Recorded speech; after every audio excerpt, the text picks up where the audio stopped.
Hello दोस्तों, मेरे channel में आपका स्वागत है। आज की कहानी है बुजुर्ग माँ बाप ने क्या किया कि बहू बेटे चौंक गए। तुम बिन मैं कुछ नहीं, तुम्हारा साथ हर मुश्किल को पार करने के लिए काफ़ी है। तुम हो तो मैं हूँ, वरना कुछ भी नहीं। पढ़ते पढ़ते शारदा जी ने कहा, आपने वाकई बहुत अच्छा लिखा है। सुनकर दीपक जी बस मुस्कुरा कर रह गए। यह है दीपक जी और उनकी पत्नी शारदा जी।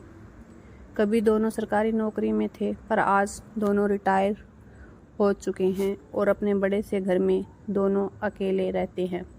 यह घर उन्होंने अपने परिवार के लिए बनाया था। उनके परिवार में 3 बेटियां और 2 बेटे थे। धीरे धीरे बच्चे बड़े हुए तो पढ़ाई पूरी होने के बाद एक एक करके सबका विवाह कर दिया। बड़े बेटे की अमेरिका में नौकरी लगी तो वह अपने परिवार सहित वहाँ चला गया और छोटा बेटा मुंबई में अपने परिवार के साथ शिफ्ट हो गया। बेटियों का ससुराल भी दूसरे शहर में था, इसलिए दोनों यहाँ अकेले रहते थे। बड़े बेटे ने अपने साथ पढ़ने वाली अंजलि से प्रेम विवाह किया था, पर अंजलि इस परिवार में कभी भी एडजस्ट नहीं कर पाई।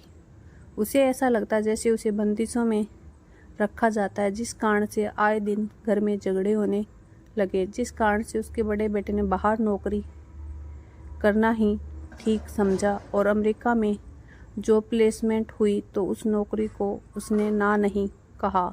अब वह 2-3 साल में एक बार मिलने आ जाता है। वहीं दीपक जी और शारदा जी ने अपने छोटे बेटे की शादी अपनी मर्जी से करवाई, यह सोचकर कि प्रेम विवाह सफल नहीं होते, लेकिन वहाँ भी किस्मत ने साथ नहीं दिया। छोटे बेटे की पत्नी अंजू को ऐसा लगता था कि सारी सेवा मैं ही क्यों करूं, घर की बड़ी बहू भी तो है। इसलिए आए दिन वह भी घर में झगड़ा करने लगी, जिस कारण से छोटा बेटा भी मुंबई शिफ्ट हो गया।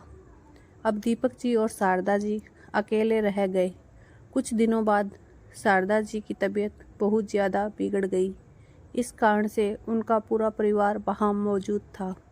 तो दीपक जी ने अपने बेटों से कहा, तुम्हारी माँ तुम्हें दिन रात याद करती रहती है, तुम लोग यहीं रुक जाओ, यहीं रहकर कोई नौकरी कर लो। सुनकर दोनों बेटे एक दूसरे की शक्ल देखने लगे और उनकी पत्नियों का मुंह बन गया। अंजलि ने कहा, हम इस तरह किसी की बंदिश में नहीं रहना चाहते, हमें खुलकर जीने की आदत है। मैं अकेली ही सेवा करने के लिए थोड़ी ना हूँ। भाभी तो अपने पति के साथ अमेरिका चली जाएगी, मैं अकेले ही यहाँ क्यों खटती रहूँगी। छोटी बहू ने भी अपना राग अलाप दिया। यहाँ कौन सी बंदिश है, तुम तुम्हारे मन मुताबिक कपड़े पहन सकती हो, घूम सकती हो, किसी चीज़ की मनाही तो नहीं है। दीपक जी ने समझाना चाहा, हमसे आप लोगों की कोई सेवा नहीं होती, आप बड़ी बहू से पूछ लो, छोटी बहू ने कहा। इस पर बड़ी बहू का मुंह बन गया और वह रूठ करके अपने पीहर चली गई। इस बात पर अच्छी खासी बहस हो गई। दोनों बेटे कहने लगे, हमारी ज़िंदगी है, हमें जीने दीजिए, क्यों हमें परेशान कर रहे हैं। आप लोगों ने तो अपनी ज़िंदगी जी ली, अब हमारी ज़िंदगी में क्यों दखल अंदाजी कर रहे हो।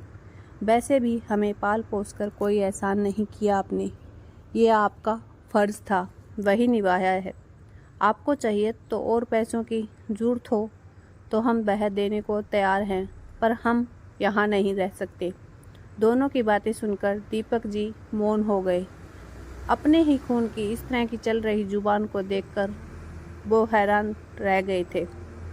दूसरे दिन दोनों बेटे वहाँ से रवाना हो गए। बेटियाँ ज़रूर थोड़े दिन रुकी, हालांकि बेटियाँ हर 2-3 महीने में आकर मिल ज़रूर जाती, पर फिर भी अकेलापन तो था। इस कारण धीरे धीरे शारदा जी की तबीयत खराब रहने लगी। फिर एक दिन दीपक जी ने फैसला किया और शारदा जी से कहा, शारदा जी, मैंने एक फ़ैसला लिया है, क्या आप हमारा साथ देंगी। बच्चों को हमारी ज़रूरत नहीं, वह अपनी ज़िंदगी जीना चाहते हैं तो उन्हें जीने दो।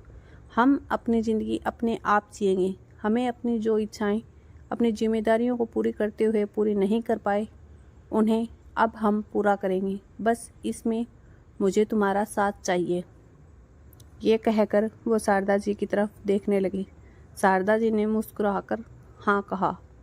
शारदा जी और दीपक जी को मूवी देखने का बहुत शौक था, किंतु जिम्मेदारियों को चलते वे दोनों अपनी इच्छा मार लेते थे।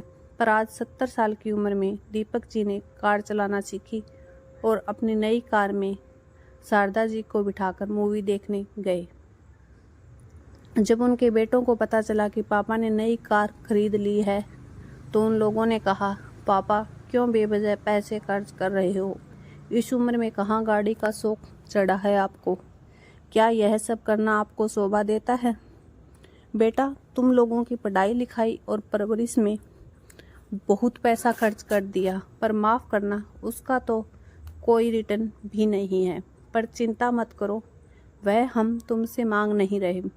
रही बात इस उम्र में नए शौक की, तो शौक तो पहले से ही था, पर हर बार हम अपनी इच्छाओं को दबा दिया करते थे, क्योंकि पहले हमें तुम नज़र आते थे। और आखिरी और ज़रूरी बात, यह हमारी ज़िंदगी है, हमें चैन से जीने दो। बहुत इच्छाएं मार ली अब तक, अब वक्त है तो जीने दो। दोनों बेटों को कि उसके आगे कुछ भी कहने की हिम्मत ना हुई। और इसके बाद से दीपक जी और शारदा जी अपने हिसाब से जीने लगे और जो उनकी अधूरी इच्छाएं थी, जो पहले वह जिम्मेदारियों के चलते पूरा नहीं कर पाए थे, उनको पूरा करने पर अपना ध्यान लगाने लगे। ये थी मेरी आज की कहानी। आपको कैसी लगी ज़रूर बताइएगा। क्या दीपक जी और शारदा जी का फैसला सही था या उनके बेटे सही थे? बताइएगा ज़रूर। मेरी कहानी सुनने के लिए थैंक यू। अगर आपको ये कहानी पसंद आई हो तो मेरे चैनल को लाइक और सब्सक्राइब भी कर दीजिए इसी तरह की और कहानी के लिए।